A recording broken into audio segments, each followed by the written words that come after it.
বিসমিল্লাহির রহমানির রহিম। আসসালামু আলাইকুম ওয়া রাহমাতুল্লাহ। আমি এখন আপনাদের সামনে অ্যাপেন্ডিক্সের রোগ নিয়ে আলোচনা করতেছি। অ্যাপেন্ডিসাইটিস দুই ধরনের, একটা হলো ক্রনিক আর একটা অ্যাকুইট।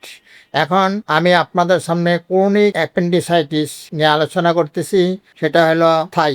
এই অ্যাপেন্ডিসাইটিসের কারণটা এটা সাধারণত তাদের অ্যাপেন্ডিক্সে প্রদাহ থাকে, তাদের এটার ব্যথা মৃদু ব্যথা আর কি আস্তে আস্তে হইতে থাকে। অনেক সময় দেখা যায় যে এই ব্যথা চিরস্থায়ী হয়ে যায় এবং এই ব্যথা মাঝে মাঝেই দেখা দেয়, পরবর্তীতে আস্তে আস্তে অনেক বছর পার হয়ে গেলে মারাত্মক আকার ধারণ করে। এটার লক্ষণ হলো মাঝে মাঝে ব্যথা হয়, পুরাতন আমাশয়, সাধারণত বেশিরভাগ পুরাতন আমাশয়ের ইতিহাসটাই বেশি থাকে। অগ্নি মান্দ, অক্ষুধা, খাদ্যে অরুচি, বমি বমি ভাব, আবার বমিও হয়। অনেক সময় দেখা যায় যে পিত্ত বমিও হতে পারে।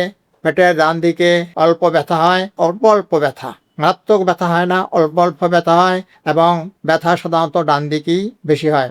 মাঝে মাঝে জ্বর আসতে পারে। এই লক্ষণগুলি যদি থাকে তাহলে মনে করেন এটা ক্রনিক অ্যাপেন্ডিসাইটিস।